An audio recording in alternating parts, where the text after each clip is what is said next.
திரு ஷபீர், தனித்து விடப்பட்டிருக்கா தாவேகா?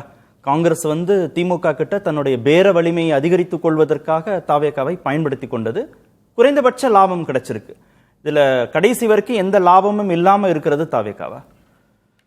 நீங்க தாவேகா வந்ததுக்கு பிறகுதான் காங்கிரஸுக்கே இந்த பேர வலிமையை கூட்டி இருக்கிறது. தாவேகா அப்படின்ற ஒரு கட்சி இல்லைன்னா இவங்களால இவ்வளவு கூட டிமாண்ட் பண்ணியிருக்க முடியாது. நீங்க காங்கிரஸ் எந்த எல்லைக்கு போயிட்டாங்கன்னா ஆட்சியில் பங்கு அப்படின்ற எல்லைக்கு போய் அங்கிருந்து ஆரம்பிக்கிறாங்க அவங்களுடைய பேரத்தை.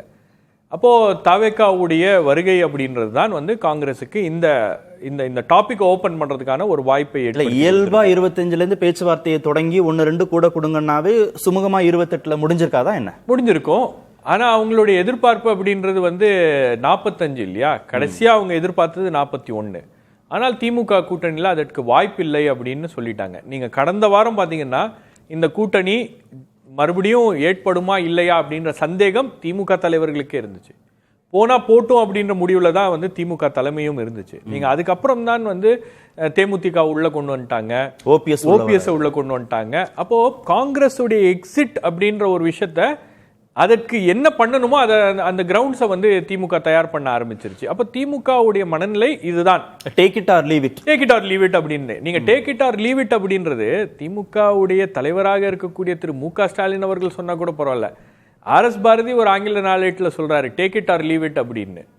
நீங்க அப்போ என்னன்னா கீழ்மட்டம் வரைக்கும் அந்த மனநிலை அவங்களுக்கு உருவாயிருச்சு. ஒரு மாசத்துக்கு முன்னாடியே காங்கிரஸ் ஒருவேளை காங்கிரஸ் வெளியேறினால் நமக்கு என்ன நஷ்டம் ஏற்படும் அப்படின்றதெல்லாம் கீழே அசஸ் பண்ணுங்க, அதை எப்படி சரி கட்டுவது, அதை எப்படி ஈடு கட்டுவது அப்படின்ற விஷயங்கள்லாம் அவங்க பேச ஆரம்பிச்சாங்க. நிலைமையை காங்கிரஸ் உருவாக்கிடுச்சா இல்ல திமுக உருவாக்குச்சா? இல்ல இதுக்கு இந்த அளவுக்கு போயிருக்காது. அதுவே பலருக்கு ஆச்சரியம். நீங்க 2 மாசத்துக்கு முன்னாடி பேசியிருந்தீங்கன்னா காங்கிரஸ் திமுக இடையே இருந்த இணக்கம் என்பது ஆஹா என்ன மாதிரி இருக்காங்க 2 பேரு அப்படின்ற அளவுல இருந்துச்சு. போன வாரம் பாத்தீங்கன்னா உங்களுக்கு இப்ப இந்த சமீபத்துல நடந்த 2-3 நாட்கள் முன்னாடி நடந்த விஷயங்கள்லாம் நீங்க பாத்தீங்கன்னா யார் கண்ணு பட்டுச்சோ இப்படி போயிருச்சே அப்படின்ற அளவுக்கு பேசக்கூடிய அளவுக்கு ஒரு பிரதர் அப்படின்னு சொல்லக்கூடிய இடத்துல இருந்த ராகுல் காந்தி பிரதர் அப்படின்ற ஒரு வார்த்தையை தவிர்த்துட்டாரு அப்படின்றதுலாம் விவாதமாக மாறிவிட்டது.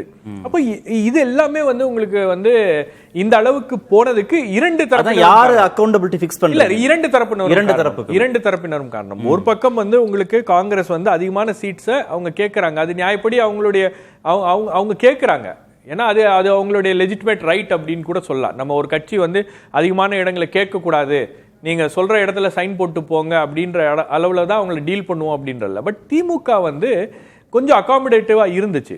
ஆனா என்ன ப்ராப்ளம் அப்படின்னு பாத்தீங்கன்னா திரு மாணிக்கம் தாக்கூர் அவர்கள் அதுக்கப்புறம் பிரவீன் சக்கரவர்த்தி போய் விஜயை பார்த்தது எல்லாமே திமுக மிகவும் கோவப்படுத்தியது. இன்ஃபேக்ட் உங்களுக்கு இந்த கூட்டணியில இந்த கூட்டணி மீண்டும் அமைவதற்கு முதலமைச்சர் கூட போனா போட்டும் அப்படின்றார். KC வேணுகோபால் பேசும்போது முதலமைச்சர் ரொம்ப காட்டமா பேசியிருக்கிறார், ரொம்ப கராரா பேசியிருக்கிறார். இவ்வளவுதான் நம்பர்ஸ், இது வேணும்னா நீங்க எடுத்துக்கோங்க, இல்லைன்னா நீங்க முடிவு பண்ணுங்க அப்படின்னு. திரு சிதம்பரம் அவர்கள்ட்டே முதலமைச்சர் தான் பேசியிருக்காரு. நாங்க அகாமடேட் பண்றதுக்கு ரெடியா இருக்கோம், எங்க சீட் இருக்குன்னு சொல்லுங்க, நீங்க 35 சீட் கேட்கறீங்க, எங்க இருக்கு இடம்? இந்த அலையன்ஸ் உருவானதற்கு மீண்டும் உருவானதற்கு சோனியா காந்தி அம்மையார் டெல்லியில ஒரு காரணமாக இருந்தாலும் தமிழகத்தை பொறுத்த வரைக்கும் கனிமொழி அவர்களுடைய ரோல் இதுல ரொம்ப பெருசு. ஏன்னா லாஸ்ட் மினிட்ல அவங்க பண்ண அந்த மேனுவரிங் இருக்கு இல்லையா, அது இந்த அலையன்ஸை மீண்டும் டீரெயிலான டாக்ஸை மீண்டும் பேக் டு ட்ராக் கொண்டு வந்திருக்காங்க. அதுக்கப்புறம் இந்த இது சைன் ஆயிருக்கு.